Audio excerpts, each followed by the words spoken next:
in line when they do that. When they come to me with some snarky comment, they trying to make, this guy's the big comedian and he made fun of me. I walked up and he's like, "Oh, hey, Bubba." And it's like, oh, I'll just start laughing like crazy. "Oh my God, you're hilarious. This guy." And I start looking at his friends and looking at everybody near him, like, "You hear how hilarious this guy is?" I walked up and he called me Bubba. Hilarious. "Dude, come here really quick." And I pull him out so that the whole audience, he's out in front of the whole line. And then I get real loud and I turn to the audience. And I turn away from him. And I turn to the audience and I go, "Hey, this dude's hilarious. You got to watch him. Check it out." And I just walk away and I leave him in front of the whole line and say, "All right, fucker, you think you're good? Go ahead and entertain this 150 people that are all standing in line. I'm going to leave you out here." And 9 out of 10 times they tuck their tails between their legs and they walk in. Do you have your scare actors ready for the season? Well, if you tune into Haunt Topic Radio, then you're about to get some nuggets of wisdom from Japes Palles. Welcome to Haunt Topic Radio, the podcast for haunters by haunters.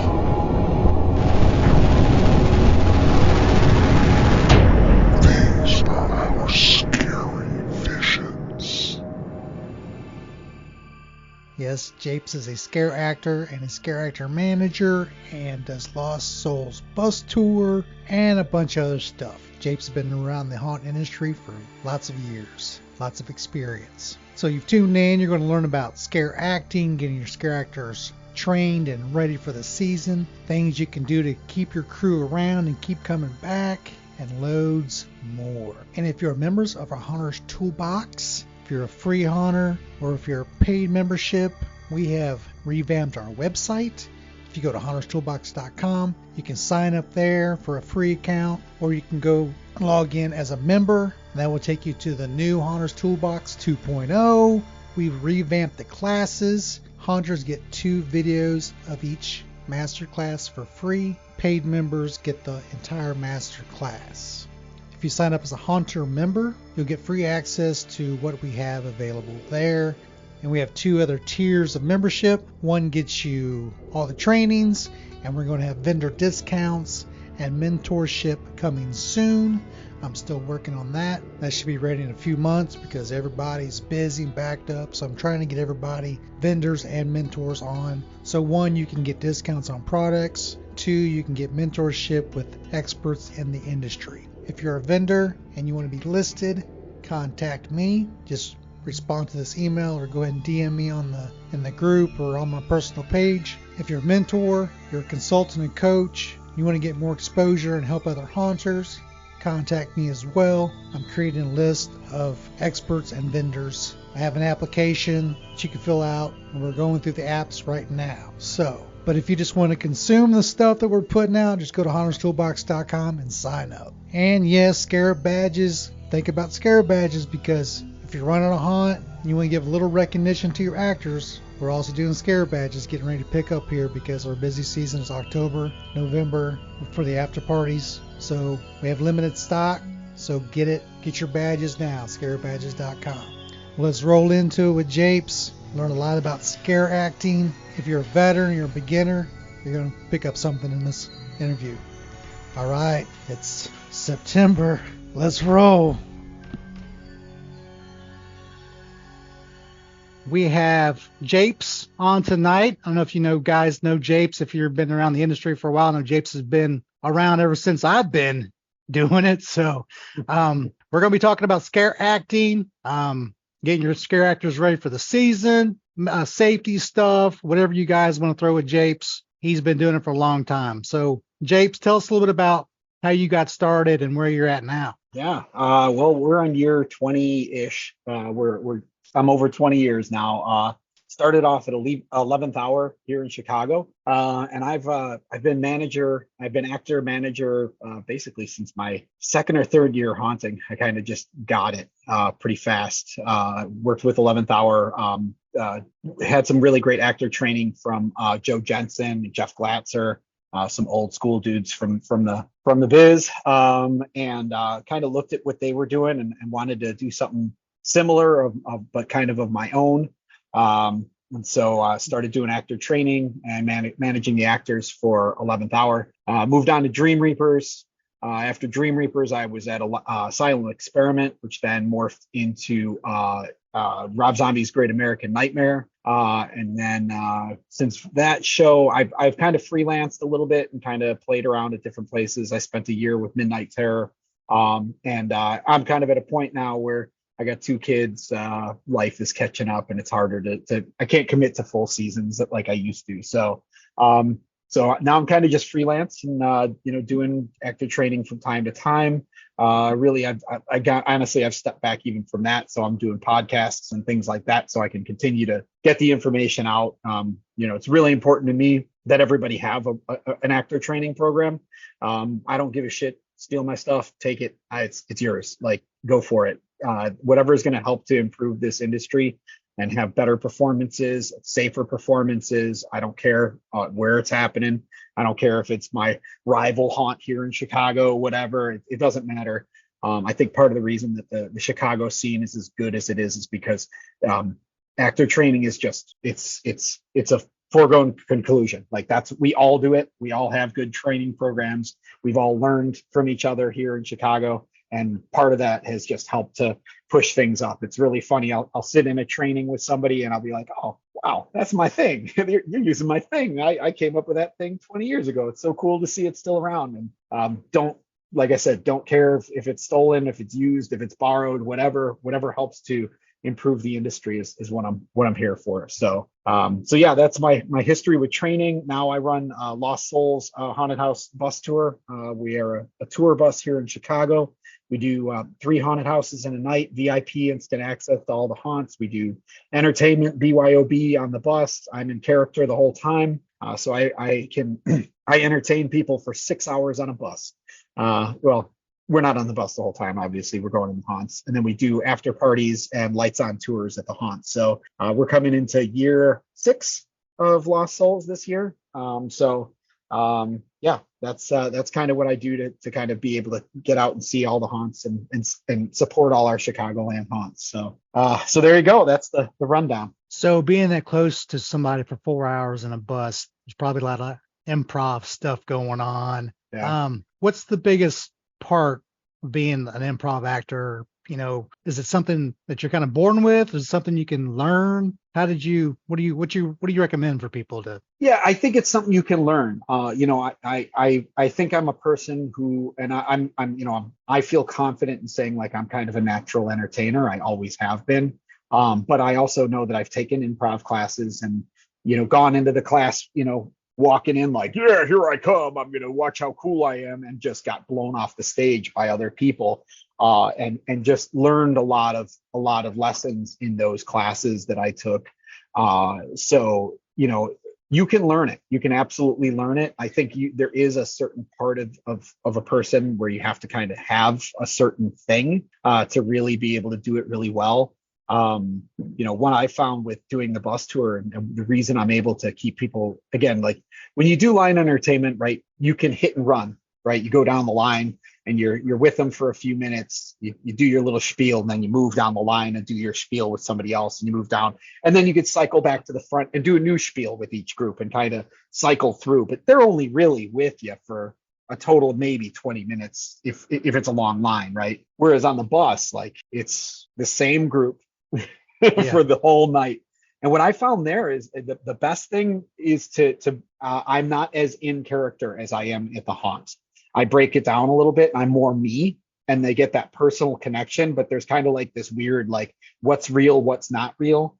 But what I've found, I've seen people work on my tour when we opened up an additional bus. We've had other actors, and what I found was that if you stay in character the whole time, it starts to annoy people, because they're like, we get it, we get it, we get the shtick, exactly. And so they kind of get bored with it. So when you're kind of like, I'm Brewster, my hillbilly character, and I'm acting all weird and stuff, and then all of a sudden, I see somebody looking at their phone at a picture of their kid, and I'm like, oh man, my daughter's the same age, and all of a sudden now we're talking about our kids. They don't care that you've broken character, because now we're having a meaningful interaction, and that's the stuff that keeps people coming back year after year. So right.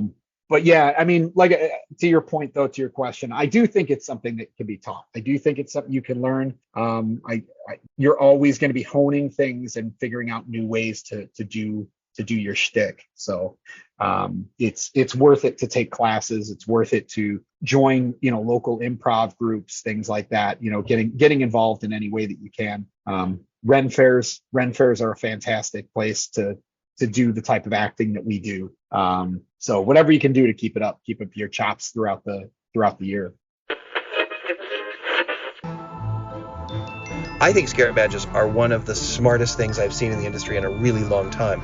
Scarrett badges are basically either pins or embroidered patches, kind of like merit badges, as they are, somewhat named after, from Boy Scouts and Girl Scouts and Brownies, and where after you've accomplished something, you can wear the brag tag of the embroidered patch. Some haunts put them on jackets, some put them on t-shirts, some put them on, with the pins, I've seen them put them on lanyards. But the neat thing about them is they are very specific in what they are rewarding. And they're haunt-based images that reflect what's being rewarded. It's retention, it is bringing people back, and it's actually giving your haunters, your haunt performers, the ability to share that they are haunt performers. And, oh really, you're a scare actor. Where do you do that? And then they will insert the name of your haunt right there. So it's also marketing. I've always been a big fan of Scarrett badges. I think they're great. So check them out, scarrettbadges.com. No, that is not a paid advertisement. That is just my recommendation. I think it's really cool. ScottSwinson.com. And a lot of those have their own costume experience too, so they can do their own costuming. Yep. Yeah. No, so, we talk about improv a lot, but what we do is actually it's interactive theater. So improv, the first rule of improv is yes and, right? So if I'm working with you and you know that rule, I'm going to say something absurd and you're going to agree with that and then make it more absurd. And we're going to build off of each other. But what we do in the haunt is interactive theater. And so when we're doing when I'm interacting with a customer, they're not going to say yes and they're not going to go with me. So I have to know how to say the right things and ask the right questions to lead them the direction that I want, so that I can then get the results, and lead them the direction and be able to go into my shtick. Will, you're asking about games and activities for actors to work on physical and vocal pacing, lasting all night. Are there any that focus on the mental pacing, not running out of material or getting stuck on the same material? Dude, that's a great question, and that is hard. Honestly, my thing is this. And here's what I kind of train people on. The time in between groups is not time to catch your breath. The time in between groups is to work on your next piece of material. So if you walk into my room, if I'm in my scene, okay, and you walk into my room, whatever I say to you, I have already said at least a dozen times to myself. And I've said that line in multiple voices, in multiple cadences. I've tried it from different spots. So I'm standing over here and then I take my little, like I'm taking my step in and seeing, okay, does that feel right? And then I'm going to say this thing, right? And that rehearsal has to happen in between groups. It has to constantly be happening. And I always tell my actors, look, try it twice. And if it doesn't get a reaction, and you're looking for a reaction, I don't give a shit what the reaction is. Laugh, cry, scream, puke, whatever it is. Make them feel something. But if they just walk by and they're like, okay, dude, you didn't get a reaction, so you got to go back to the drawing board. And sometimes, so I should say this, in the haunt, what you say is not nearly as important as how you say it, right? So again, it's that voice intonation. It's the voice that you're using. I fell into a hillbilly accent like that. That was my first year. I just automatically, hey, went to this. And all of a sudden now I'm a hillbilly. And 20 years later, I'm stuck with a character that does that. But you see the kids do it all the time, and they got to do some voice like this, and everybody turns into Beetlejuice, and they kind of do that. Like, try different voices, try something different, try being natural. Man, I've seen actors that use their natural voice, and the way they say stuff and the things that they're saying is so much more creepy, because you're like, is this person playing a character, or are they really this messed up? We've had a few actors like that. Yeah. So in terms of like the training, natural abilities. Yeah. The training around pacing is really difficult.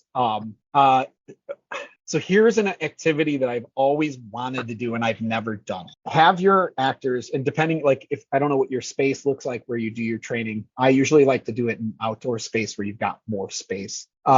Literally have them do sprints. Have them set up on one side of a field or whatever, and have them run for like 6 seconds, however far that is, 6 seconds. Let them take a 30-second break and then run back. It's the same thing we do in the haunt.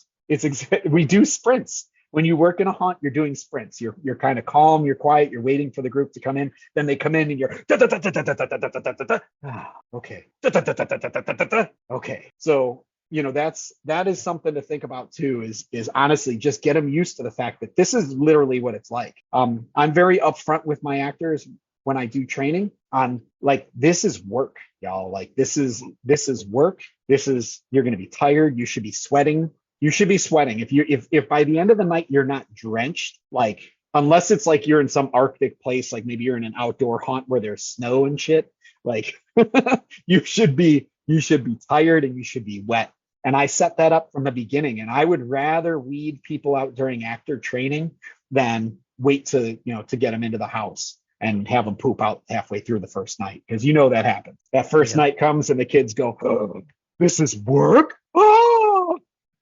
They go so hard on Friday, they're not ready for Saturday. Like, man, I just got beat last night. Yeah. Because you brought your A game, the whole 100%. You're 180% last night.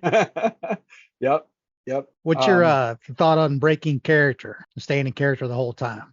So again, I kind of talked about, like, on the bus, I break character, right? I do that. Typically, I don't. But the thing is, I think it kind of depends on what your definition of breaking character is, right? So I've had kids come to me with an entire treatment. I say kids, again, I'm 46. So at this point, most of the people that work for the haunt are kids. So I say that very generally. But I've had kids come to me with entire treatments, like 6-page documents. Here's the backstory on my character. Like, that's great. If that helps you, that's fantastic.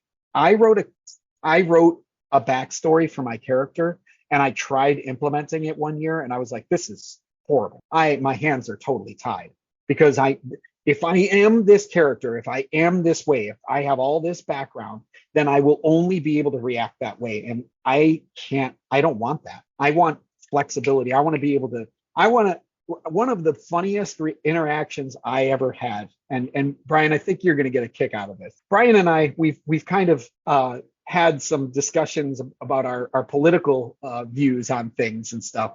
And here I am, I'm in a hillbilly house at Dream Reapers, right? And it was like total Texas Chainsaw Massacre, House of a Thousand Corpses, right? Like hardcore hillbilly guys and whatever. And all I was doing one night was rambling about the socio and economic policies of the United States from like a very leftist liberal view, right? Mm-hmm. And these customers come through and they're just walking and they hear me and they go, what is that? What are you talking about? And literally like stopped and listened to me. And I say that to say there's a certain expectation of the way the character should be in that area, right? And I was not playing into that at all. And that was what caught the customers.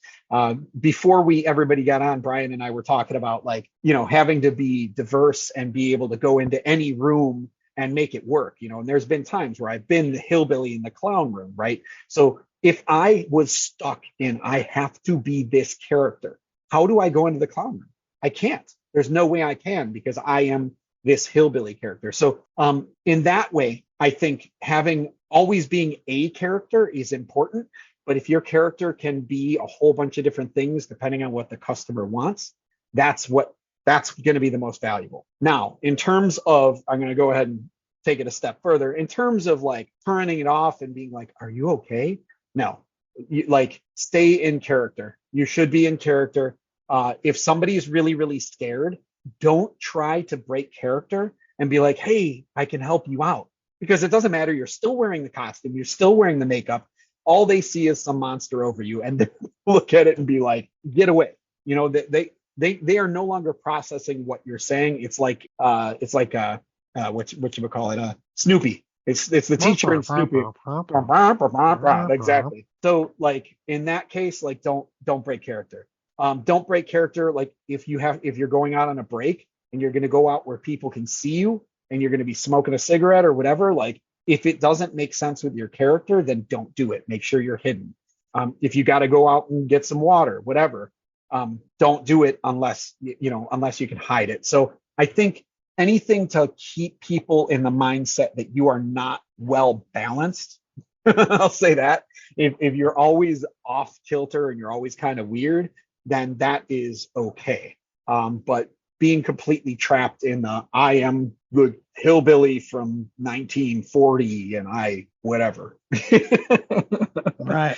We tell our actors, break character if someone gets hurt or whatever, or if you have to intervene. But then we've had actors that gone down, like someone would either pass out or go like this, and the actor's like, okay, are you all right? Are you all right? And then they see him again, they're like, ah. Mm-hmm. Yep. So then we started getting the manager. So if a customer's gotten so bad, have the actor get on the walkie, call management, because we're in our shirts, we got the flashlights. Yep. We'll escort you out. Come on, we got you. So always have a floater. No, it's not scare actor related, but always have somebody that can be with other, groups, walk them out and stuff. Yeah.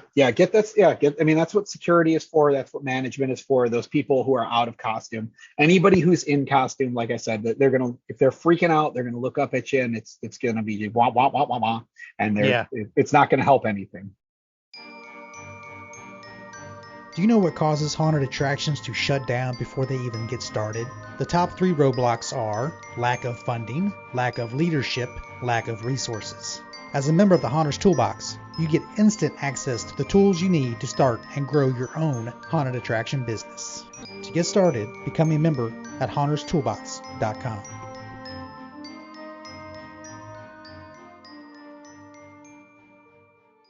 Make sure your actors have their own places, like you said, smoke breaks, they're doing porta potties. Make sure the porta potties are off behind, not in front of everybody else. Make sure they have 2 or 3 porta potties themselves, So, says, what do you suggest in the event of a backup? I guess you're thinking of maybe like going throughput, people back up at the haunt.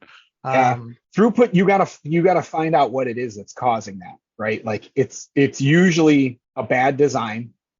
In my experience, 9 out of 10 times it's bad design. It's that you've got people having to duck down into something or go into a really dark spot. Like we know that people don't want to do that. That's we had a spot at Midnight Terror where you had to duck down and kind of go through this really dark maze. And we were struggling, man. We were struggling. People didn't want to go in, and we had good actors that were really doing a good job of like pushing, trying to push them in there, but they were freaked out, so they didn't want to go.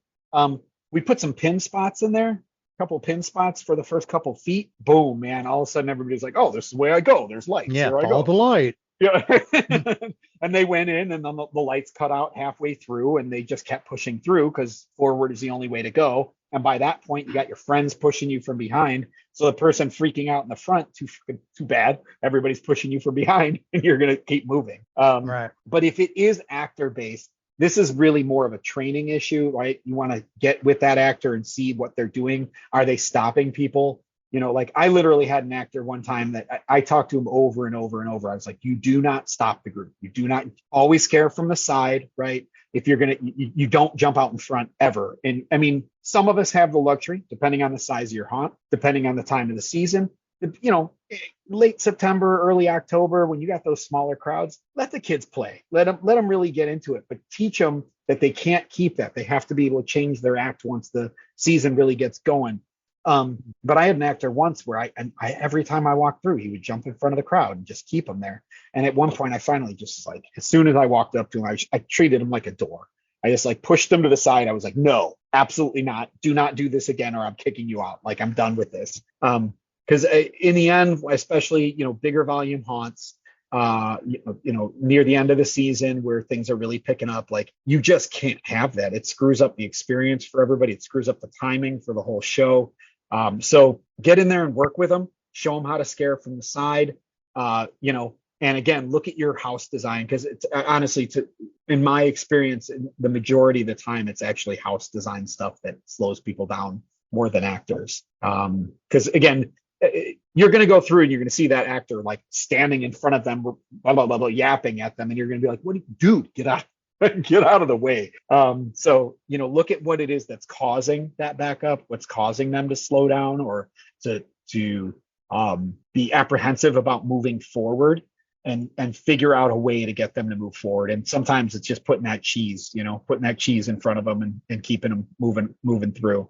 And then training your actors to scare a conga line is a little different too, because they have to scare, reset, Yeah. Oh yeah. wait 4 or 5 people, scare, reset, so they got to know how to work a constant conga line, because some haunts are like that all year long, just constant conga line. So smaller haunts like mine, we had a luxury of having more interactive characters and dead ends and trap doors and dark mazes, but my show's completely different from very first weekend to the very last weekend. So Yeah. I've got to open doors up, and you can't talk to the customers as long. So you gotta keep them rolling, gotta keep them going. So Yeah. yeah, go ahead. Do you want add anything to that? No, absolutely. Okay. That's yeah. The will be love to teach the story and the methods and the psychology behind what I want my actors to do, but when they only have 3 to 5 seconds to get reactions from a group, how do we prevent them from reverting to simply jumping out and screaming? So Will, there's a cool I'll find the article for you. There's a really cool poem that this dude Joe Jensen from Chicago wrote called The 10-Second Stage. And it goes something to this effect, and I'll pull it up and get it into the chat, or get it to Brian so he can post it in the group later. But basically it goes like, in 10 seconds you can be entertained, you can be thrilled, you can be scared, you can laugh, you can be bored. Like it's a list of other things, but essentially that's what it is, right? You've only got a few seconds, right? And that limitation of 5-10 seconds in a room seems like a huge limitation until you realize that you're a part of something bigger, right? So what I am really big on is lifting up the other folks, right? I'm not like, I can get scares in my sleep. And that's just a matter of practice. That's a matter of knowing people and knowing how to work with them. I don't expect that from most of my kids, but I do want my kids to lift each other up. And if we think about, like, if you've got a storyline kind of going through your homes, and that there's this character after room, you got rooms 1, 2, and 3, and then room 4, you got one of those characters that's one of your icon characters or something. And then a couple rooms later, you got another icon character. Or you've got a themed area where it's all asylum for a little bit, and then it's all graveyard for a little bit, and then it's all this for a little bit, right? So if you have those types of things, if you're early on, build up to what they're going to see. Tell them a little hint, right? So it's not just jumping out and saying "rawr," but it's coming out and going, he's around the corner. He's around the corner. And if he finds you here, he's gonna hurt you. Right? Now you're building up, you're not getting the scare. Your scare comes from the fact that you jumped out of a closet and your timing was right. And didn't matter if you said boo, you were gonna get the scare because we designed it that way for you to get a pop-out scare. Boom, you do that, but now you're setting up. And again, I should step back here. Brian, you talked about the scare, reset, scare. That is super important. But you can say that in 3 words. You can come out, jump out of that closet, and instead of just screaming, come out of that closet and go, he's around the next corner, and then go back in, jump back out, he's around the next corner, jump back in, and do that. And now you're setting up who's around the next corner. Who is it? And then that's one of those characters that isn't popping out. It's more of an icon character. It's a character that's standing in the room and maybe talking or doing an operation on somebody or doing something. But you're building them up so that anticipation gets there and you're telling a story. So if you want to get your folks to not fall into just jumping out and saying "rawr," help them to let them know what's ahead and what's behind. I always encourage my actors, like, I want you to stay in your spot, but I do also want you to go into the next room and see what's going on there, and go back to the room before you and see what's going on there. But make sure you're back in your room by the time the customers get there. But know what's going on. Sometimes we have the luxury of being able to let them walk through the house and be able to see what's going on and they understand. But anytime I guest act at a haunt, like, we need you in this space. Okay, cool. And I'm straight on to the next room. And I'm looking at what's the story, what can I tell them, what couple words can I say that are going to be the fuel to lift up these next couple areas, because that's what I want to do. So that's how I would say to keep them from falling into the same old same old. Help them to learn how to tell the story. And we started doing that with the Dead Factory. It's all based around Dr. Phobia. So instead of giving the whole backstory to the actors, because they really don't care, I don't think, just basically the highlights. He's a deranged neuroscientist. He does experiments on people, and he extracts phobias from their minds, and they're all alive. So you are the crazy, creepy doll person, and you can do whatever I give them a lot of freedom in the roles, unless it's not clicking, and then I'll suggest things, but I'll just kind of let them kind of see what they got first before I start. I just feel that if they own their part more, that they're going to show up more, and then they'll be involved more. What do you think about that? Yeah. Oh God. Yeah. Try giving people roles, like saying this is who you are, we don't pay enough for that.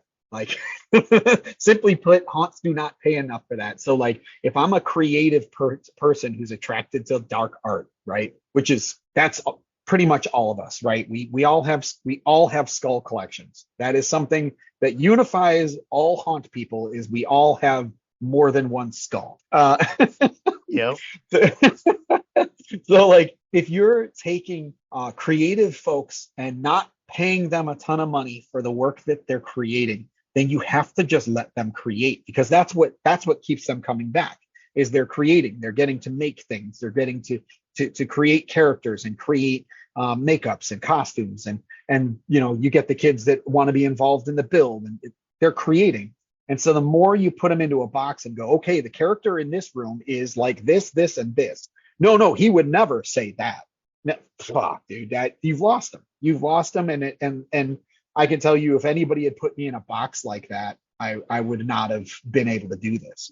My direction when I first started 11th Hour, people would come around this corner, and then they would have to go down this really long hallway, and we had a big old Tesla coil, and you would loop back around. Well, because of fire code, we had to have an access way. So they would come around this corner, and there was just a curtain hanging there because we had to have the fire hallway. So my direction for my first night of working, the actor manager said, "Don't let anybody go through this curtain." That was it. That was all I had. And I was like, okay, cool, fine, I'll figure it out. And like, at first I stood in front of it, and then eventually I figured out where I could move to and still keep them blocked. And then eventually I figured out I could go all the way around, and I could use it as pop out. So it was a fire escape, but I could use it as a pop out. And by the end of it, I was using like 5-6 different areas of that whole area, and not letting anybody through the curtain. So I didn't have direction, and I think because of that, I really had a great time with it, because I was like, okay, cool, I'm going to figure this out. But then you got to know your kids too, because some of them, they want to be spoon fed. They want to know exactly what to do.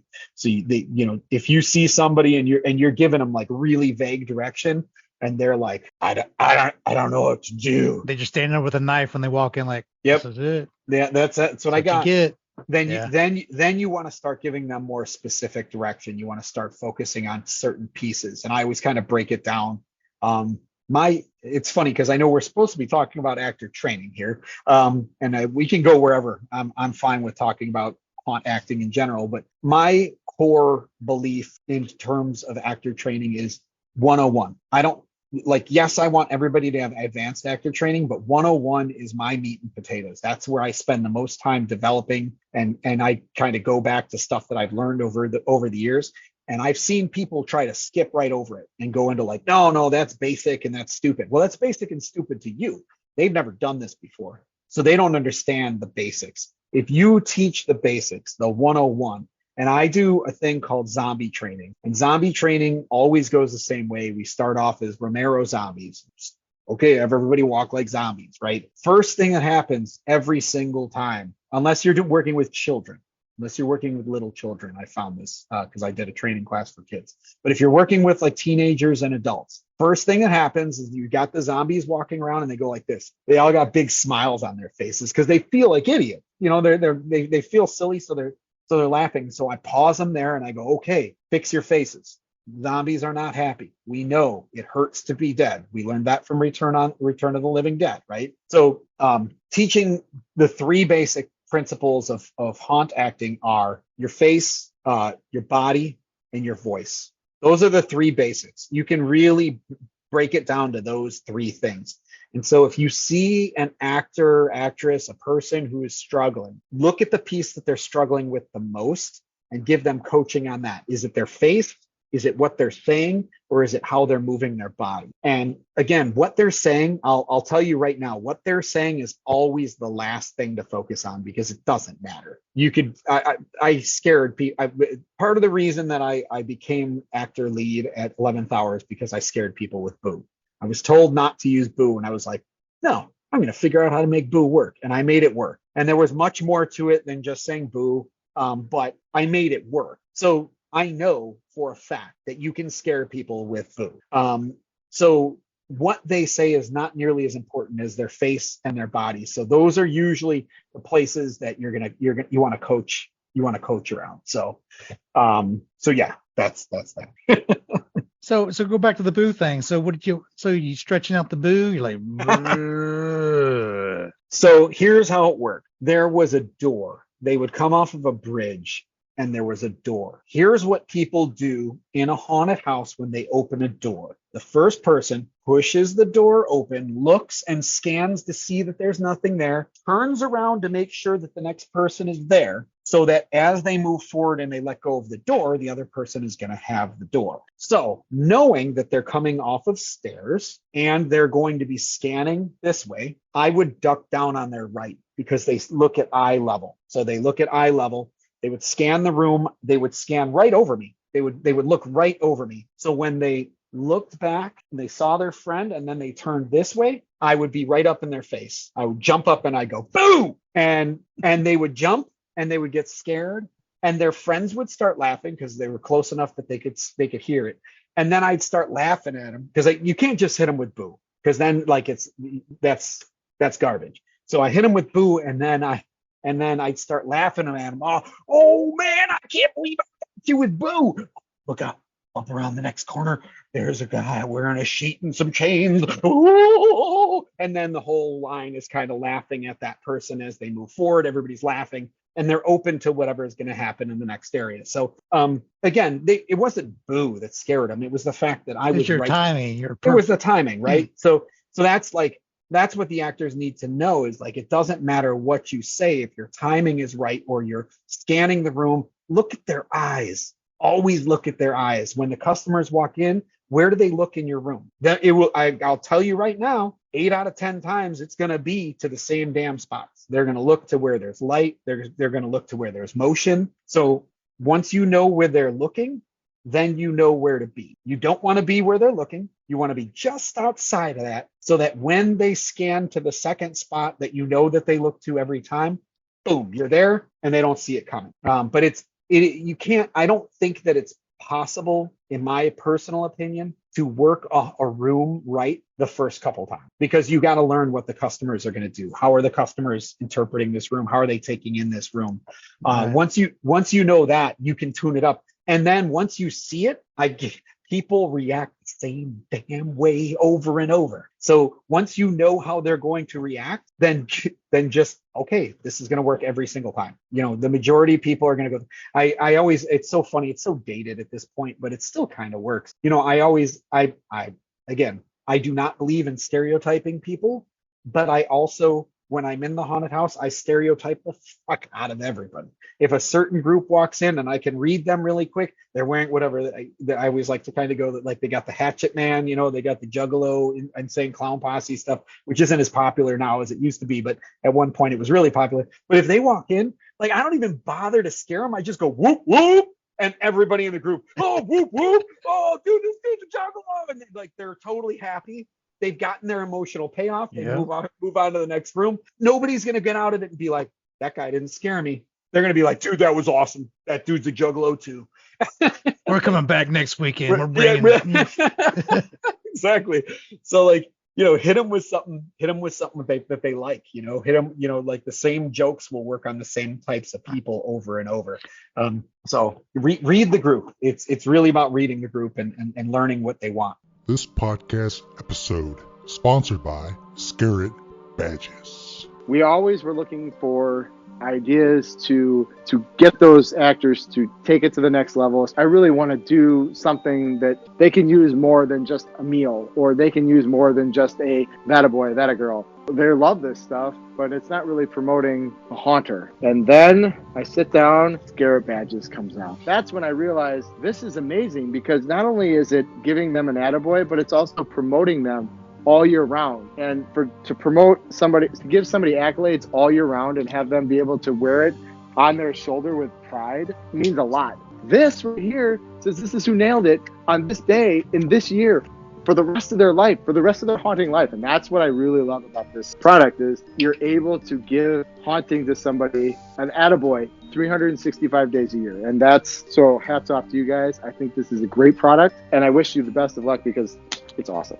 Get your Scarab Badges at scarabadges.com. Yeah, I like doing funny characters. I was a clown for several years, but just, yeah, it was so, because the people are expecting it. That's what they're paying. They want you to abuse them one way or another. They want you to verbally scaring them, and they're expecting everything really when they come through haunted house. So they want you to scare their friends so they can laugh at their friends, and they want you to make fun of them. And I tell my actors, if you're like I forgot what character it was. She came in and said, well, I'm not very scary tonight. It's like, well, how do you feel? I'm just angry. Well, be that. I want you to funnel that. Don't be creepy. Tonight you're angry. So however you want to get that out, no cuss words, but no touching anybody. So yeah, she turned into this demonic, child. And was like, okay, that's working. That's, next weekend you feel something a little lighter, then change it up a little bit. Be more playful, So I try to get them to be in the mood that they're kind of in, but just work it out on the crowd. Oh yeah, I've always told my actors, like, I typically have had to drive pretty far for most of the haunts that I work for. I'm where I live, I'm extremely centrally located, but like every haunt is 30 to 40 minutes away, period. Like it's always going to be a 30 to 40 minute commute to any of the haunts. And so I've always kind of told the actors, like, how like you're driving here and there's traffic and you can't stand it, or your job sucks, or your parents are driving you crazy. Like, don't freak out about it. Just bottle that up and let it out here, Kind of, like this is your safe space. Yeah. Well, when I first started, it's funny, when I first started working in haunts, I was working in a group home with kids who had been removed from their homes because of emotional and all sorts of abuse and all sorts of stuff. So my job literally every single day was to go there and make everybody as safe and secure as possible. And then I would leave and go to the haunt, and it would make everybody feel as unsafe and insecure as possible. It was my yin and yang. It always kept me very, very balanced. And I actually, it's funny, I end up meeting a guy from Statesville who did the same work at a different place. So like we were kind of like, yeah, see, right? It keeps us balanced. But I saw a question from Jen about first acting class. How does that go with actors, and what are the points to focus on? So so again, 101 is my bread and butter. That is my place. That's what I like to do. It's boring as hell. The truth is my training is relatively boring because there is philosophy and there's theory, right? Nobody likes to talk about philosophy and theory, but you have to talk about philosophy and theory so people get the reality of the situation. So I always start safety, number one. That is the first thing I talk about. I do kind of an introduction into like, what is it like to work in a haunt? And I like to kind of frame things and help them to understand, like, look, this isn't just like a regular old job. Right? Like, but it is a lot of work, but the payoff is great. I've seen people meet their spouses here. I've seen people find groups of friends that they stay, like kids who don't have large friend groups, all of a sudden having this massive group that they can get together with every weekend, because they're all kind of cut from the same cloth, right? We're all kind of weirdos, right? Like that's part of being a haunter. We're all kind of on the outskirts. We think different, we act different, we fit in different. And so it's a lot of work, and the payoff is really the groups of friends that we make.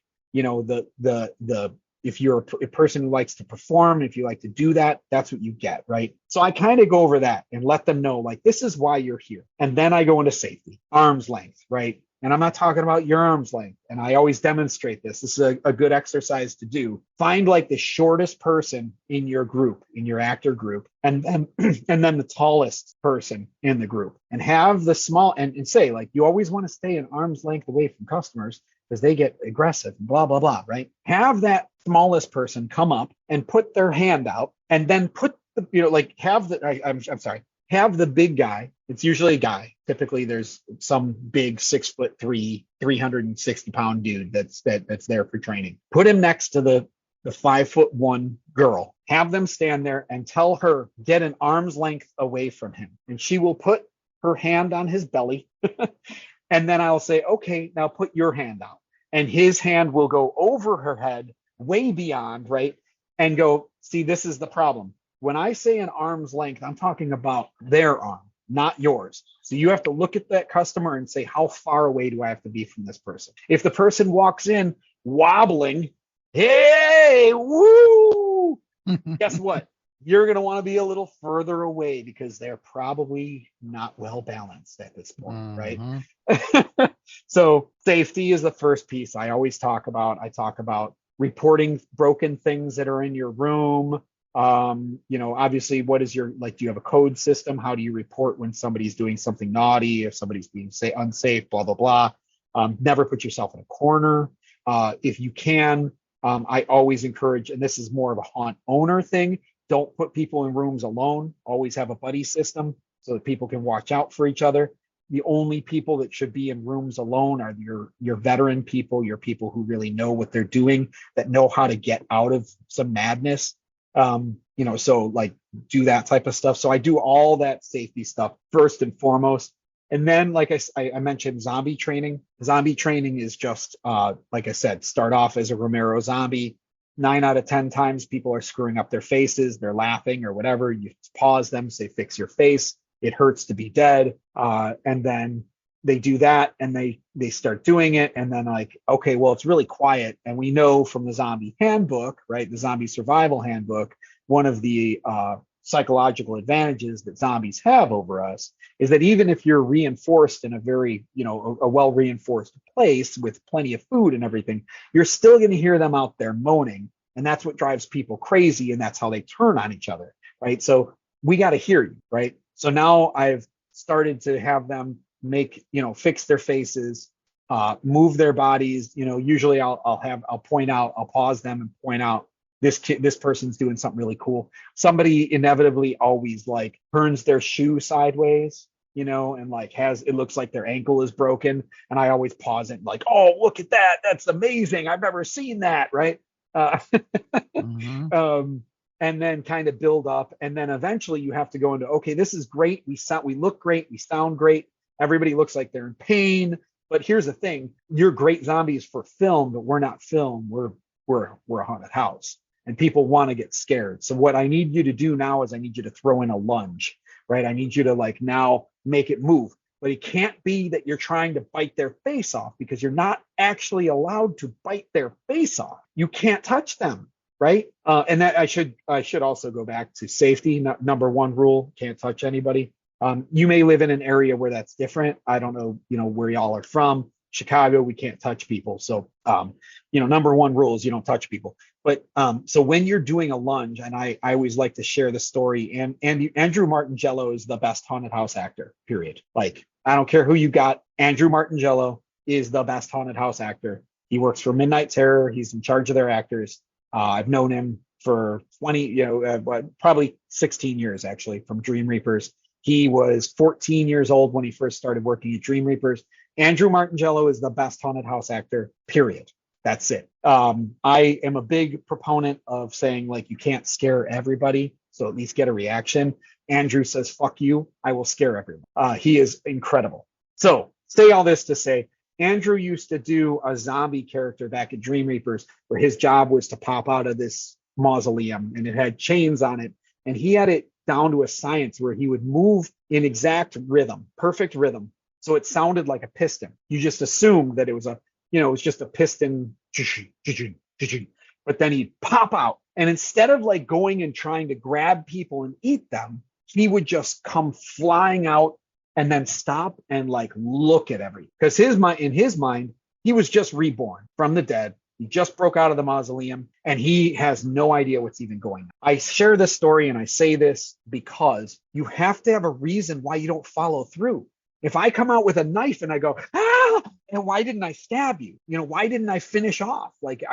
Well, because I can't. I'm not allowed to actually stab you. It's a haunted house. It's entertainment. So like you have to have a reason why you're not doing that thing. So in the zombie training, we do the same thing where it's just a quick lunge and it's more of like an involuntary movement. It's I don't have total control of my body, so I'm moving towards you, and that's what's getting the scare. And if you do that with a noise or a stomp on the ground, right? Pro wrestling. If you don't watch pro wrestling, freaking start right now. Start right now because you can learn so much from professional wrestling. I've been trying to get a class at Transworld or MHC for several years now. Tom Kudelik and another guy, shoot, I can't think of his name, but great actor from, I think, down in the Kentucky-ish area, South Dakota area. Anyway, both professional wrestlers. They they understand how to do it. But when you make that move forward and you take a big stomp, that's why I wear big ass boots. That's why my character has big boots. It has nothing to do with the character. It has everything to do with the noise. So help people to learn that when you make this move and you make a noise, it will get an effect. So that's the 101 stuff. I usually will talk about basic character creation during 101. Again, I don't like to go too in depth. I like to talk about overscaring. I am not a believer in overscaring. If you see somebody on the ground, in the fetal position, you've done your job, back away, let them go. And that goes for in the line too. Like I've seen Jim Lamore. Jim Lamore was the wrestler guy. Sorry, that was the other wrestler guy. I say that because there was a video that Jim did where he was overscaring somebody, and I gave him a ton of shit about it. So that's it. I mean, that's really it. How to study horror movies. I always kind of share that the only line. So my character is heavily influenced by Chop Top from Texas Chainsaw Massacre 2. I do not use a single line that Chop Top uses. But in terms of the mentality and what I'm trying to do with people, I want to play with people. I want to toy with them. I want to mess with them. That is very much the thinking. The only line that I have ever used that I do use from a movie is actually not even a horror movie. It's from Fear and Loathing in Las Vegas. I was just admiring the shape of your skull. So, Jen, that's my really long explanation of my 101. I hope that is helpful. Hope that's helpful for you. I'm gonna scroll back. Did I miss one? I'm sorry. Nah, well, they're kind of woven in there. Ryan Phillips, thank you for mentioning the Scare Badges. Appreciate that. Is there any other? Good. They're so good, man. Thank you. They're so good. We used to do like awards all the time. My partner in crime in the haunts has always been really good. She worked for a trophy company, so she made trophies and stuff. So like she would literally get those for next to nothing. But in a regular person, a regular haunt owner isn't going to be able to buy all those things. So making sure that there's those recognition, and I think the badges are such a great way to do it because you can really acknowledge different skills and different different things that you can't just through a trophy, right? A scarer of the night isn't the same as best boo of the night. Right. So yeah, we keep on adding. So that's the plan, to have one for everything. So we started off with like 6 or 7. Now we have, I don't know, 15, 20. I can't remember. And we take suggestions from people. So if you guys are looking for different things for your actors, something we don't cover, let us know. We'll make it. Yeah. Talking about other awards, what other kind of awards have you seen? Type of things to help out. So we used to do, back in the day before Deb was working, well, she was still working at the place, but she wasn't, whatever, it doesn't matter. Fucking dollar store. I went to the dollar store one year and bought a whole bunch of Barbies, like dollar store Barbies. And then me and the other actor managers sat around one night and mangled all of these Barbies. So we put together like 22 Barbies that were killed in different ways.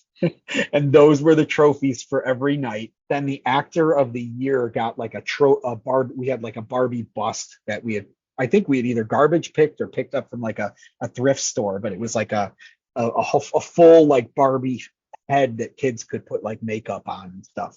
And we just mangled the hell out of that thing. And that was for the actor of the year. So, but it was, I mean, so yeah, dollar store Barbies we gave out, because we were open like 22 nights. I think we actually did 44 of them because I think we did 2 awards each night. So we just, like I said, we sat down one night, had some beers and just mangled a bunch of Barbies, and the kids loved them. My brother-in-law still has his, and we're talking 18 years now. So, Yeah.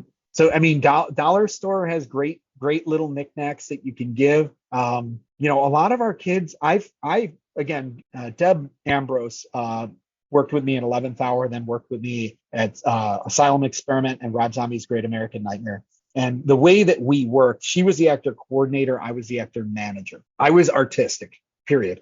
My job was to make sure the show was beautiful. Hers was to manage the crew and manage the kids and know that you can't put these two in the same room because they used to date. Now they hate each other. So I don't care. Like, I'll be totally for it. Like, I don't care about anybody's personal life. Like, whatever is going on at home or whatever, like, I don't care. Leave it on the table. Get in here and come out and kick ass, right? Whereas she was more the soft mom that was like, hang on. I don't know if you know, but this has happened. And I'm like, all right, fine. We'll put them in a different spot. That's fine. So we always kind of balanced each other off. But Deb always had those awards when we did Asylum Experiment, when we did Zombie. We would do the Deb show at the end of the night where we would give out the awards. And like literally every night I would see kids cry. Like, I would see people crying. Like, these are kids who didn't play soccer, man. They didn't play baseball. They didn't win any trophies. They weren't the best gymnast in the gymnastics team. They were just, a lot of them had never received an award. I cannot tell you how much that means. So Scarrett badges, honestly, and like, you're not paying me to pimp out your Not stuff. yet. But I think it's a great idea. I think it's a fantastic idea. I think things like that. And again, like, it doesn't have to be Scarrett badges. It can be dollar store Barbies. It can be dollar store trophies. It can be, again, you can get just just so y'all know, you can get just like the nameplate thing from a trophy place. You can just get like the little bronze piece of metal engraved with actor of the night and stick it to anything. It doesn't matter what it is. Stick it to it and be like, that's a trophy, and they will lose their mind. Mhm. But you've got to acknowledge them. You've got to be able to do that. I'm sure nobody here has a budget to really pay your people what they're worth. And I get that. I advocate very strongly for paying actors always. If you're a profit haunt, you should be paying your actors.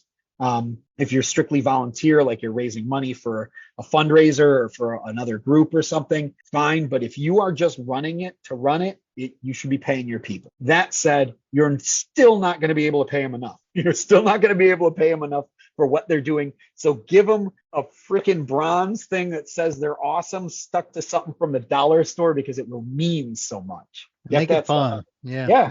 Yeah, absolutely. I was talking to one hot owner, and he gave either gave trinkets or something that they could claim at the end of the night, and then get something from the gift shop, because they had a good scare. So he would go around and actually give people, trinkets, and they were worth $10 or something at the gift shop. So you can go get something just like Little Wars, like you said, dollar store is awesome. Yeah.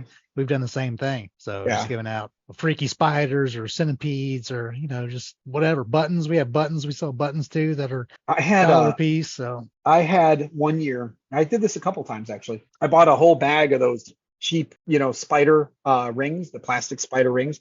You can get a bag of them for, $5. It's like nothing. And that's enough for like 100 people. Like, you get a whole bunch, right? And during actor training, I would have them propose to the other person. Just get down on one knee and give them the ring, right? Because it's a totally uncomfortable thing. It's a totally, you can't really think, I can't really think of a more uncomfortable thing than proposing to someone, right? Like, you don't know. right? Yeah, exactly. Right. Yeah. In general, like, I knew I loved my wife, and I knew I wanted to marry my wife, but I was still nervous as hell. Right. And so to do that with a stranger, but then say, like, we are now together for this season. We are together. We're going to watch out for each other. We're going to take care of each other for this season. right? And it's more of like you're doing it as a group, so it's not really proposing to that person, but you're proposing to this idea of we're going to look out for each other and we're going to take care of each other. I had a lot of actors who kept their ring until the end of the season, who would wear their ring to the haunt, or they would take it off and put it in their bag, but as soon as they got out of the haunt, they put it right back on. So like those little things mean a lot. They mean a lot. You've got to build that community. You've got to build up a sense of wanting to be there, and we have to look out for each other. We deal with assholes all the time, and the customers have just been getting crazier and crazier. Like haunt audiences have changed significantly in the past 20 years for sure. Yes. But just in the past 5 years, the changes have been profound. So I do see a question, Jamie. Did I miss anything before that? We had one back. Will B's got one up about 9:00. Okay. Important is knowing your character and the story in terms of being able to take back control of a room or scene when a group or snarky teen comes through, or the group just wants to ask you questions like about your character and stuff. What do you recommend to maintain control? Yeah, I mean, it's so there's never, I don't think there's ever going to be a satisfactory answer, right? There's never going to be the right answer that is so in character that they're like, oh, this person really knows their character. They're not testing you to see if you know your character. They're just trying to mess with you. They're just trying to throw you off. So usually what I try to do is to throw it back on them, and it becomes more about them than it is about me. And so if you're trying to take control of the scene, and you're trying to pull that control from a group that has come in and said, I want control, they're going to try to hold it, right? They're going to try to take the wind out of your sails. It doesn't matter what answer you give. So the best thing you can do is either honestly ignore them, because a lot of those snarky teens, I know exactly what you're talking about. Like it's the 12 to 14-year-old boys have gotten vicious. They are absolutely freaking brutal. And I don't have and I'm typically very good at handling just about any out of pocket comments or whatever. I'm pretty good at it, but I am struggling with them because they don't care. They're just saying it to fuck with you. They're just saying it to throw you off. And so to me, it doesn't make a difference how much you know your character. What really matters is how can you like turn it back on them. And like, I don't necessarily have a good way to coach that. I'm not going to lie. Like, I don't have a good way to coach that. Sometimes it's just ignoring them. Sometimes it's rolling your eyes and pointing to the door and saying, look, you don't want the show, I'm not going to give you the show, right? And that's part of what I try to do is like, if you've decided already you don't want to be a part of the show, I'm not going to break my back to let you have a great show, because you've already decided what it is. You've already decided it's not going to be a good show. You've already decided it's going to be, the Brian show. Brian is walking through my haunted house and he's going to go be an asshole to everybody. Oh, blah, blah, blah. Don't touch stuff and knock stuff over. And I'm going to push actors. Yep. And then I'll be escorted out of the building. And that's the thing, snarkiness, and that's the annoying part. Snarkiness, you can't kick them out for that. Like if they're just being a jerk, you can't kick them out for that. But if they're touching your scene, if they're doing stuff, if they're pushing you, they're grabbing you, they're doing any of that, like light them up, get them out, security out the door, no things. But if they're just messing with people, unfortunately to me, that's what they've decided the show is going to be for them. That's what they want for. Yeah, they just paid to come through and be smartass. Mm-hmm. So you can try to get into a barb with them, but they've already decided what it's going to be. So step back and go, ha ha ha, you're hilarious, right? I mean, that's a lot of, and I can do something different in line than I can in the house. So in line, when they do that, when they come to me with some snarky comment, they trying to make, this guy's the big comedian and he made fun of me. I walked up and he's like, oh, hey, Bubba. And it's like, oh, I'll just start laughing like crazy. Oh my God, you're hilarious. This guy. And I start looking at his friends and looking at everybody near him. Like, you hear how hilarious this guy is? I walked up and he called me Bubba. Hilarious. Dude, come here really quick. And I pull him out so that the whole audience, he's out in front of the whole line. And then I get real loud and I turn to the audience. And I turn away from him. And I turn to the audience and I go, hey, this dude's hilarious. You got to watch him. Check it out. and I just walk away and I leave them in front of the whole line and say, all right, fucker, you think you're good? Go ahead and entertain this 150 people that are all standing in line. I'm going to leave you out here. And 9 out of 10 times they tuck their tails between their legs and they walk in. I just want to pause for a moment and thank Philip from the Haunted Attraction Network. If you guys listen to this podcast, you'll love everything that Philip is doing over at the Haunted Attraction Network.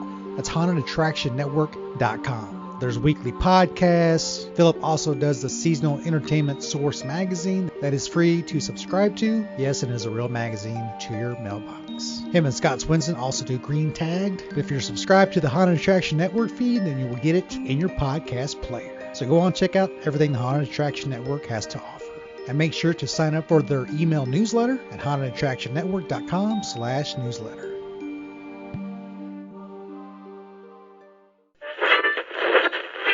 And so this is, I guess, kind of to your point, Jen. I think this is Jen. No, sorry, this is Will. Will, is that if you can break them of that before they even get into the haunt, your actors aren't going to have to deal with it. And that's really like what a skilled line actor should be able to do, is break down the alphas, break down those people that are going to mess with your crew. They should be able to spot somebody. When I go not 9 out of 10 times, I've been using 9 out of 10 pretty frequently, but a lot of times when I go up to a customer, I'm there to entertain them, but I'm also there to feel them out and figure out, like, what's the deal with this person? Are they aggressive? Are they going to swing? Are they going to be angry? Because if I think that they're aggressive, I just start pushing buttons. I just start messing with them, because I would I'd much rather they swung on me when I'm prepared for it and experienced in knowing how to deal with that situation. And I'm in line, so I can turn around and look at a security guard and be like, hey, this dude, right? So a lot of times I'll go, hey, just so you know, this guy over here, I'm not totally sure about him, right? I'll go over there, I'll feel him out, go to the security guard, go, hey, I'm going to go mess with this guy. Keep an eye on me, please. Boom, go over there, mess with him, and I'll push, and I'll figure out how much it's going to take to piss them off. And if they don't swing on me in line, then we're probably going to be good in the house. If I can break down an alpha out in the line, they're probably going to be pretty good in the house. But some of them, to your point, Will, they've decided that that's what the show is for them. So let it be the show. That's fine. You got your money. They got their money. You've got the money in your cash box. That's what you wanted. That's fine, as long as you're not hurting my actors. You can be disrespectful to my actors, again, within reason, right? Like I've heard of actors being called racist names and things like that. Like that's a whole other ball of wax, and you can see your butt to the door if you're going to pull that crap. But if you're going to be like, hey, you don't know what kind of character you are. Okay.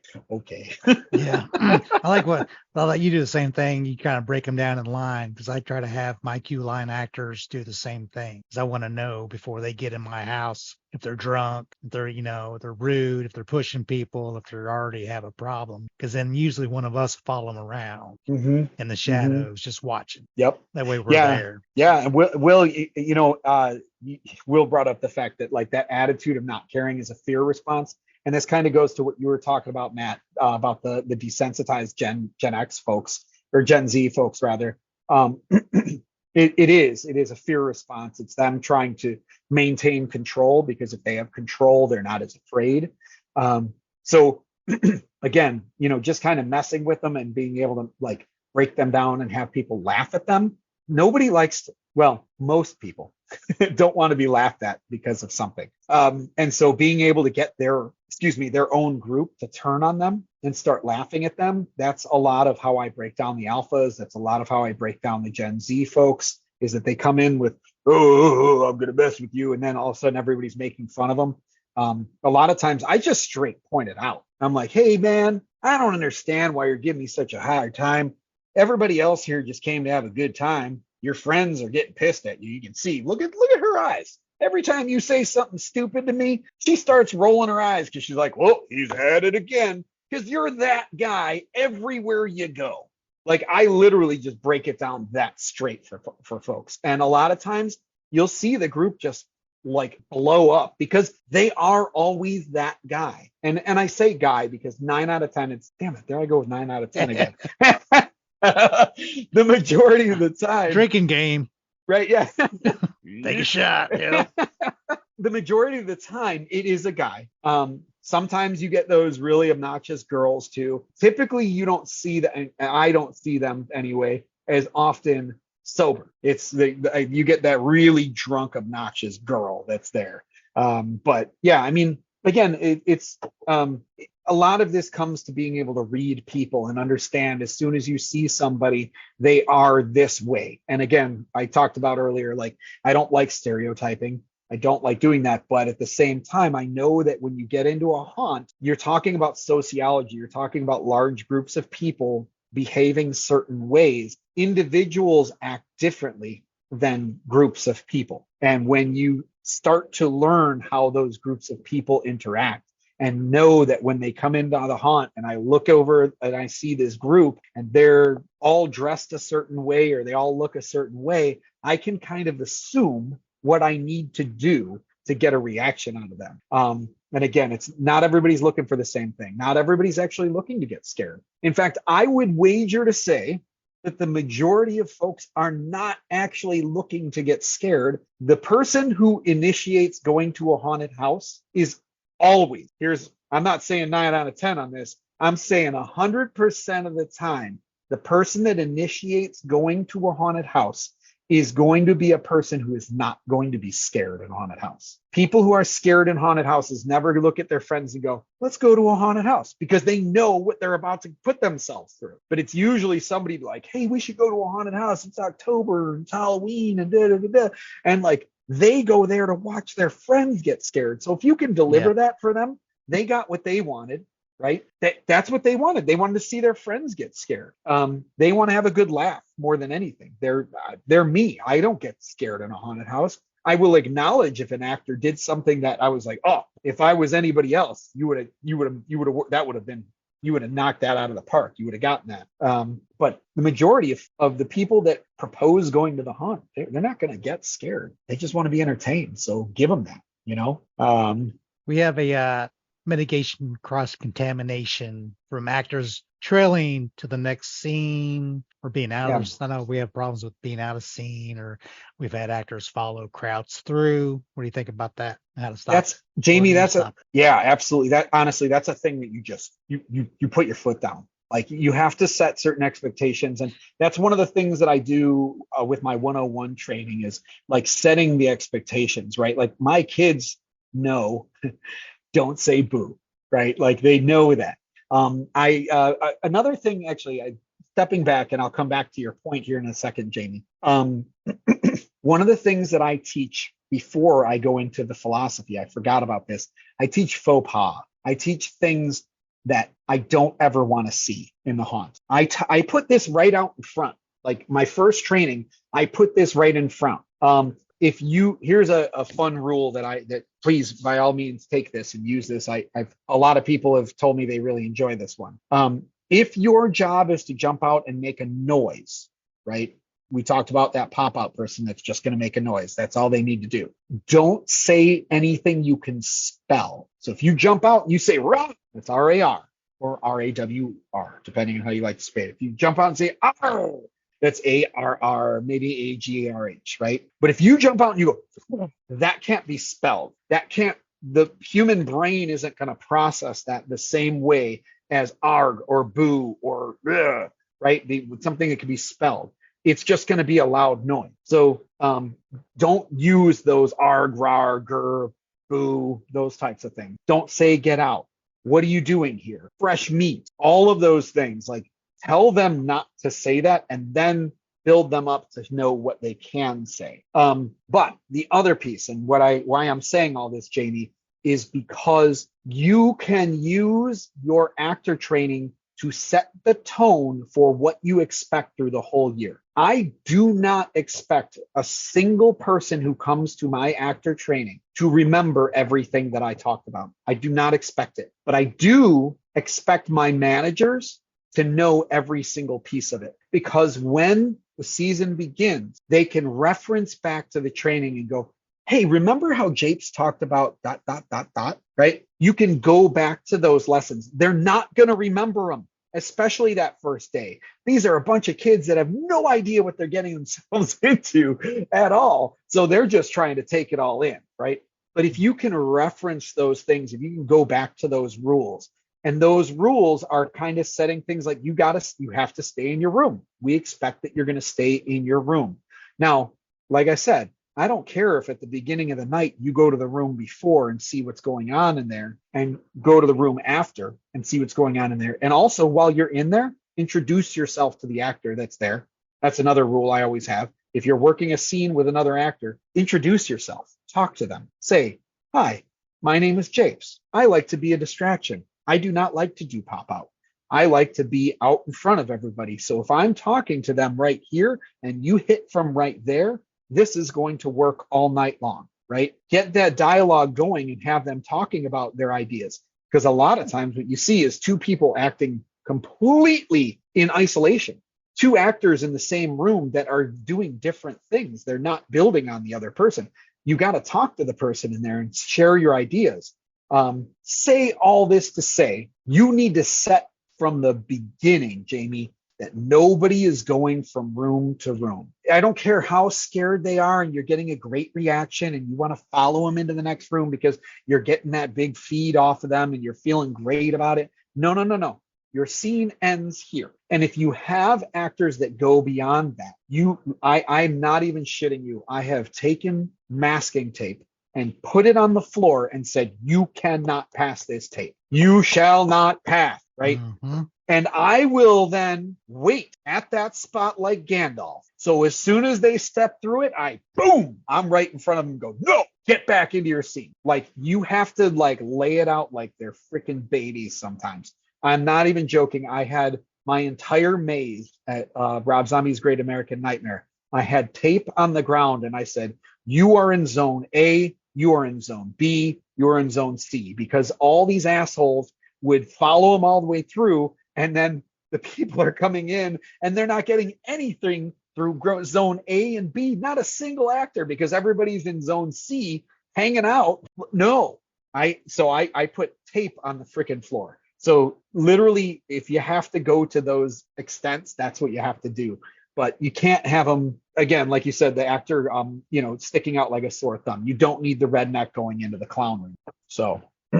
Yeah, another thing we do, I don't know what brought it up, that sparked an idea that we have noises, of course, noises in the haunt, but we have sirens and animatronics going off. So the actors know where the crowd is, because, okay, they hear the car alarm in the dark maze. You know that your room, you have 25 seconds to get back to your spot. Yeah. So they can linger a little bit, like they want to, they want to talk to the actors in the room before or after them or whatever. I always say before them, that way they can get back to their spot. So, well, if you're back here 2 rooms back talking to such and such, how are you going to make it back to your room? You got to figure out a way to make it there in 25 seconds. So we always have different audio alerts that they can know where they're supposed to be. Right. Well, and this also goes back to we talked about it at the top of this entire thing, at the beginning of this entire thing, right? Like, the time in between groups is for rehearsing. It's for practicing, right? Here's the thing, you can go back 2 rooms and go talk to your buddy and then hear the car horn and go, "Oh shit, I got to get into my room." If you get into the room and your timing is off, you're done. You lost. As soon as anytime, like, this is why, like, cell phones, no, you can't have your cell phone out in the haunt. I'm glad you're taking pictures and putting it up on Instagram and whatever, so that our stuff is getting out into your Instagram feed and whatever. I love that. At the end of the night, do not do that during the show, because as soon as a customer walks in, some asshole sitting there going, "Hey," taking a picture, they've lost. The room is done at that point. There is no recovering from that. Like, it takes a really skilled person to be able to turn around the fact that you were caught completely off guard. It can be done, right? I'll say it can be done, but most people don't have the skill to do it. And it's not what you want anyway. That was never the intent of the scene. So you need to be on. And that's one of the good things about that rehearsal, that rehearsal in between groups, is that they'll walk in and you're already talking to yourself like some sort of weirdo anyway. Like, if they catch you rehearsing, they're not going to know you're rehearsing. They're not going to know you're rehearsing. They're Well, just going to know. They're just going to know that they walked in and this idiot was talking to themselves already. So, so as you know, as manager, I just had a black hoodie. I just scare him with a flashlight. I'll be stuck in a hallway somewhere. I'm like, oh shit, I'm not getting out of this one. yep. Well, yeah, exactly. You Whatever know, you can. Totally. And I yeah. think he was a security guy or something. He scared the shit out of you though, didn't he? But yeah, I mean, you know, those sound cues are something that, again, that's part of the reason you want to go into the room before you and talk to them, and they, okay, this is what I do in here. I do dot dot dot, and then I press this button and it makes this huge noise, and like, oh sweet, when I hear that noise, I know there's people a couple seconds behind, and that's going to, make sure that I'm always on my spot. I know when they're coming. I'm ready to be in that zone. So learning your timing is, in my personal opinion, is impossible to teach. Like, I don't think you can teach timing. You either have it or you don't. Like Like, dancing. yeah, exactly. I am a great distraction. Put me in a room and let me just talk to people, right? Like, whatever. I will keep them entertained. Ask me to jump out of a boo box. Oh, nope. I'm gonna miss my timing every single time. I suck at it. I have no problem admitting that. Like, that is not my strength. And when we talk about, like, I think we talk about that hierarchy, right? Like, line entertainers are the top of the cream of the crop, and the person in the signature scenes in the haunt is number two, and then you boo box is somewhere near the bottom. I say that's a load of shit. That's what people come to for. That's what people come for. They want to be scared, and the boo boxes, the drop downs, the pop outs, that's what works way more often than the idiot that's standing in the room being a distraction. I don't scare people. I mean, I can, depending on the scene, but really what I'm there to do is make you look here so that somebody can jump in from over here and get that scare. So, I think we talked about that before we started, Brian, and I just want to put that out for everybody. When I look at actors, again, in the Chicagoland area, we are a very Q line heavy. That's where we put our icons, like all of our famous actors that have Instagram and TikTok followings and blah blah blah. Right? They're all line actors, right? So in this market, people are very, very focused on, this is the top of the iceberg. This is where we're trying to get, is to be a line actor. So train your people to know that they're wrong. It is not line acting that is most important. It is the actor that I can take in the middle of the night, the show opened up at 7 o'clock, 8 o'clock happens, and one of the new kids realize that they hate this and they can't do it, and they quit an hour into the show. So I can go, Brian, I need you over here. And Brian jumps over there and jumps into that whole new scene and kicks ass in that scene. And then about 9 o'clock, one of the kids overdid it and is now throwing up all over themselves, and they're in the back puking. And I go, Brian, I can't have this spot empty. I need you over there. I put Brian over there, and Brian's like dressed completely inappropriately for the room, but he just makes it happen. He makes it work. He kills it every single time. That is what a real good haunt actor is. You can take them and put them anywhere. A, they're not going to complain about it. And B, they're going to rock it. Like, there's a lot of times when I guest act at places and they just like, oh yeah, Japes, you can go do the line. You can do whatever you want. I'm like, really? Is that what's best for your haunt? Is that the best thing for your haunt, is to take a person with my skill set and just let me do whatever I want? Or are you going to get greater value by saying, you know what, this kid in this room is really struggling. I need somebody in there that can show him how to do it. Because guess what? I am not the type of diva that is going to say, oh no, I have to be in the line. I will go right in there and I will work with that kid all night. And by the end of your season, guess who's going to be the number one act? That kid right there that I spent one night with. Because I'm going to show him how it's done, walk away and go, teach the next kid. That's it. And that's how it gets. That's how haunts get better, is that you are able to take somebody, build them up, and walk away and say, now build up the next person. Boom, boom, boom. Now you're all building each other up. If you're just there to be for you, that's true. Yep. Because I've had some of my in-house actors are twice as good as my Q line actors, so there's no okay, we're gonna try to shut it down here at 10 o'clock. We got another 5 minutes. Let's try to roll through these questions. What are some ways to train actors to work with props, the animatronics, and the scene itself in training before those areas are ready? Yeah, can't do it. Honestly, I hate to say it like that. I know that's negative, but like you really can't. You've got to get in there and you've got to feel it. You got to know the timing. You've got to understand like when I do this, or when this thing pops out, then everybody's going to look this way. So if I do this, then this. I don't think that it can happen. My philosophy on actor training is that I do not believe that my actor training is going to put everybody into the haunt and they're going to be ready to go. I don't believe that that is the case. I do say this. I will say this actually, in terms of training regimen. Let's talk about that really quick because I think that's important. It is not a one and done, right? You do your intro class. You may have to do your intro class multiple times through the season. You may even do it halfway through the season because you've picked up a bunch of new actors. But you want to do it at the beginning of your training regimen and then possibly again at the end of your training regimen closer to open. In between that, you have multiple training sessions. So I always kind of looked at it this way: is like my trainings are 3 hours with two 15-minute breaks, so 2.5 hours. My actors enter the house with about 10 hours of training under their belts before they've ever gotten into the house, right? Because we typically do at least 4 trainings, right? So think about it that way. You're going to build on it. What you do in those other classes is based on your haunt, and it has to change and it has to be different. You can keep like improv games along the whole way because improv is always a good skill to learn. But like, what is it that you need to focus on for your show? It's different. Part of how I've made my living doing haunting is that I don't do a box. I don't do a cookie cutter. My only cookie cutter training is my 101 training, but I always try to do 2 nights or two trainings with a haunt. First day is basic, second is advanced. Advanced changes every single haunt I work for. I talk to the managers, I figure out what do you need?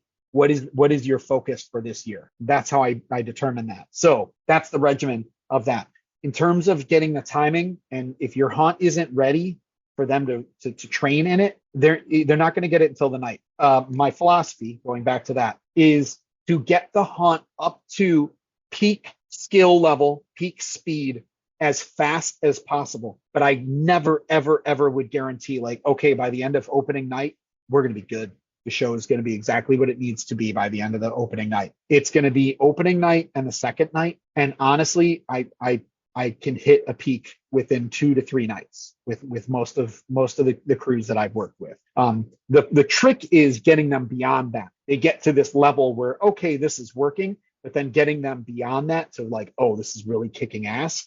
That's the really tricky piece. And I struggle with it. I'm not even gonna lie. I struggle with that. So no, I don't have a good thing that's going to help them train with the props and animatronics if it's not there. The other thing I can recommend is when we opened, we had the first night was kind of for family and press night and stuff. So they got to work in that scene for the first time with some practice. But usually within a night, 4-hour night, they're kind of picking it up.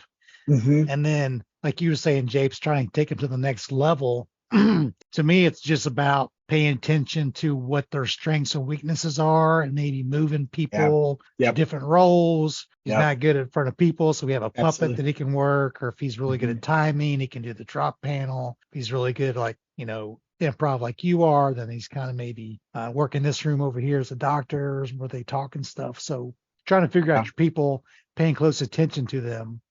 If it just maybe the first weekend, just make sure that you're just watching them real close. It comes down, I mean, I think you're right. I think, Brian, I think that's kind of the way to approach it. Is like it comes down to management at that point. Is like you hit that level where everybody's kind of good, everything is working, this is fine. But if you want to go beyond that, it comes down to good actor placement, and it comes down to coaching. Like the training does not end because training is over. Training is happening all through the season. You should have designated zone leaders, captains, however you want to call it, right? Alpha, Bravo, whatever, that are in there working with these kids every single night. They should be in costume. Your zone leaders should be in costume, right? There's a difference between like a security guard that's in charge of a zone and a manager who's in charge of a zone. The manager who's in charge of the zone is an artist, is a person who knows how to work haunts. knows how to play it, and they can jump from role to role and say, hey, here's how we're going to make this kick ass. And that may mean spending 15 minutes, 30 minutes in a room working with somebody. Hey, you're welcome. Welcome, Will. Yeah, Will, thank you for tuning in, man. I appreciate it. And then the one with Matthew's last one, I think. Yeah, let's get Matt. So different training techniques for storytellers, lot actors, icons, and room actors. 15 actors in the park, 360 actors all night. That's freaking huge. So that's massive. So if you have a show that is that big, then you should have a management team to work with it. My ratio, so I was a teacher, so my ratio is 1 to 20. For every that's how many. 360 degrees. Okay, not actors. Okay, we have 15 actors in the park scene, so they're kind of entertaining everybody all together. Okay, and then actors in scenes in the different houses. Cool. Regardless, it comes down to this. It comes down to ratios. Your management crew should be 1 to 20. If you have one person managing more than 20 people, they cannot manage them. They can't do it. And this is all math. I worked for Rob Zombie's Great American Nightmare. Steve Kopelman was a producer, and he didn't give a shit about haunts. I'll say that first and foremost. I have no problem putting that out there. But I learned the math of haunted houses from that dude like you wouldn't believe. And it comes down to basic math. If you look at how much time you have in a single night, and you look at the amount of actors that a person is in charge of, knowing that probably about 30 to 40% of them are going to need some real coaching, and then you break down the amount of time that it takes to coach them. If you go beyond 20, you're going to start having problems. So going into that, what I've done in the past for training is that I took my managers and I had them train. So when we were doing our training sessions throughout the month of September, August into September, I took them and I said, Nick, you're really good at this. Can you teach a class about that? And he was like, yeah, sure, cool. So he put the class together. He submitted everything. I was very like, you got to write it out. Don't come to me with some bullshit on like, oh yeah, no, I got it. Like, no, you got to have it written out. I need to see your itinerary. I need to know what you're going to do. Submit it to me 2 weeks before we do the training, and then you're going to do this training. So doing this allows you to have training specific to these different styles. Now, one thing I can say that I've never done that, but I've considered it, right, is when you're doing your training classes and you're looking at the actors and you're going, this kid seems to really be a storyteller. Like, I can see this kid wants to talk and wants to do that. I don't do separate training classes for that person. So everybody gets all the same stuff, but I always kind of preface it with, I'm going to ask you to do things that are outside of your comfort zone, right? I'm going to ask big people to act small. I'm going to ask small people to act big. This is hard to say. I'm going to ask big people to act small and small people to act big. There we go. I'm going to ask you to do dialogue even though you don't like dialogue. And I'm going to ask you to be quiet even though you don't like to be quiet, so that you can try all these different things and realize that these are all different tools that you can put into your toolbox. And whatever works for you the best is what you should pull out. So, Matt, to your question, give them everything, but let them know that not everything is going to fit them, right? Let them know to pick up on the stuff that fits them and feels valid and feels important to them, but also be able to go back and reference those things during the year and be like, hey, remember during training, we were doing this exercise where we did ... And they're like, oh yeah, I do remember that. Oh yeah, you remember how this one kid did this thing? Now you're bringing up those memories and you're letting them know, like, that training wasn't a thing that we just did, right? Like, it had weight, it had value, it had merit. So you will pay more attention next year in your second year of haunting, because you go, oh shit, I can learn something from every one of these. Storytellers, yes. Are there differences? Absolutely. I guess it comes down to the games and the exercises that you want to play with them. Great games. A couple of real quick games I'll throw out here. I know we want to wrap it up, so I don't want to keep rambling. A couple of really great improv games. The chair game is my favorite improv game of all. Very simple setup. Two players. One player is the announcer. One person is the athlete. The athlete's job is to sit in a chair. The announcer's job is to announce it as though it's a sporting event. Sounds basic, sounds simple, sounds stupid, but wait till you see the different activities or the different ways that people approach it.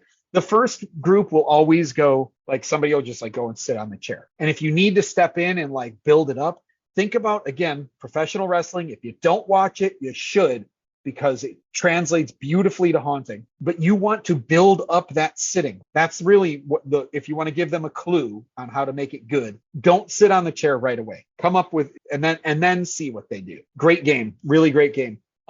Interview with an Alien. You're on a talk show. You got 3 players. One is the talk show host. One is the alien.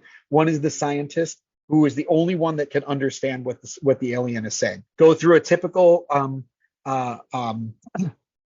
late night show type feel, but have them pantomiming, right? The alien is miming what they want to say, and then the scientist is saying what they're supposed to say. This can go a lot of different ways. It can go that the scientist plays it straight and really like tries to figure out what the other person is saying, which now they're reading nonverbals, they're coaching each other, they're learning how to read each other without saying anything. Or they could throw them completely under the bus. And it's hilarious when it does happen, is that all of a sudden the scientist is like, the person is gesturing one way and the scientist is taking it a totally different way. And the alien can respond either by going along with it or being totally frustrated. And then you have this hilarious scene where the alien is frustrated because he can't communicate, things like that. Those are great games. I also like to do just like body movements. So temper tantrum, paranoid, intense internal pain. Here's my setup for that. So middle of the night, you wake up and you need a snack. So you go downstairs and you go into the fridge and grab something to drink and you take a big drink. And then you realize it's the hydrochloric acid that you left in your fridge. So now you're burning from the inside. So logically, what you do is you just grab a bag full of glass and start swallowing that. So now you've got acid and glass cutting you up from the inside. Now they're experiencing this intense internal pain. 9 out of 10 times, oh, there it is again. Drink. They're going to fall on the ground right away. They're going to fall on the ground right away. And that's when you pause it and you just walk up to them and start pretending to kick them, letting them know that they can't do that. So that's a fun game. So those are a couple games to do. I can send you some more, Brian, and you can post them in the group. I know I got to get you the 10-second stage and I got to get you some games. Fun. In respect to the time, I could talk like this all freaking night. Yeah, 2 hours has gone by just like that. No, man, it was good. It was picked up a lot of things and brought back some memories too. So where can people find you? If I know you may be not doing stuff right now, but where can they find you and where can they see your stuff? And what do you got going on? Yeah, so Lost Souls Chicago at gmail.com. You can find our website, lostsoulschicago.info. Somebody stole the .com from me, which is annoying. You can email me at like I said, at lostsoulschicago@gmail.com. If you just Google Lost Souls Chicago, I will come up. That's one thing 13th floor hasn't beaten me to. So yeah, you can get in touch with me there. Facebook is the best way in terms of socials. I kind of keep up with Instagram a teeny tiny bit around October. But Facebook is where I spend the majority of my time because I am 46. Other than that, I'm typically at MHC. I'm at Transworld. I typically am leading trainings there. I've moved into more of a facilitator role as opposed to an actual trainer. So I'm trying to lift up some of the younger voices and get some new fresh blood out there to share and help to grow our industry. But yeah, definitely reach out to me. Time is becoming more and more valuable, but typically this time period between about 8:30 and midnight, if you catch me on Facebook, I'll start just chatting. Once the kids are put down for their naps for the night. Yep. Well, I appreciate it, guys. If once again, this will be I'll put a recording out, and there you will get a recording of this as well. If you're not members of the Toolbox, because I did release it to the free members this time. So if you're not a paying member of the Toolbox, we are opening things back up. Hunter's Toolbox 2.0 is live. It's still in the kind of the beta stage because there's some things I need to do. But if you have access to the membership group, you should be able to get inside of it. So, Japes, anything else you want to add before we sign off about scare No, acting? Or... like I said, I just hope that everybody will, continue to lift each other up and honestly share your training ideas. I know, like, we look at each other, we look at the other folks in our market as competition. But when it comes down to this type of stuff, I've just seen it in Chicago, right? Like, we've been doing actor training, consistently in all of the attractions since as long as I've been, for almost as long as I've been doing this. I was part of kind of the movement that helped to move this forward. And what we've seen is that everybody is growing and everybody is doing really, really well because of it. And there are more, haunts out here are doing great. We are doing real good. In fact, I'm struggling to do my bus tour because some of the haunts are like, we can't do it because we got too many damn customers that night. We're doing really good stuff out here in Chicago, and a lot of it comes down to, just really high quality training and really high quality acting across the board. So I hope that if you see somebody in the chat here who's your competitor, you don't look at it as a competitor, and you look at him as somebody who you can share information with to make better shows. Because the more people like your show, the more likely they're going to go to somebody else's. If I go to a shitty show, the last thing I'm going to do is like, hey, let's go to another haunt. And I'm going to go out and be like, fuck all this, let's go to the bar. So if all the haunts are good, they're going to go to more haunts. It's proven. I've seen it happen. So, lift each other up. Rising tides lift all ships, lift all boats. Is that how it goes? Yes, sir. Yep. Yes, sir. All right. Well, appreciate your time, Japes. Have a great season. Thank you so much. Appreciate y'all. Everyone have a good evening. Signing off. Scare Act. This podcast episode sponsored by Scare Badges. Get your Scare Badges at scarebadges.com. Also sponsored by Hunter's Toolbox. Take your haunt to the next level at HauntersToolbox.com. Thank you for listening to Haunt Topic Radio. Please leave a comment wherever you found this podcast. Each comment you leave will help spread the word to other haunters around the world. See you next time.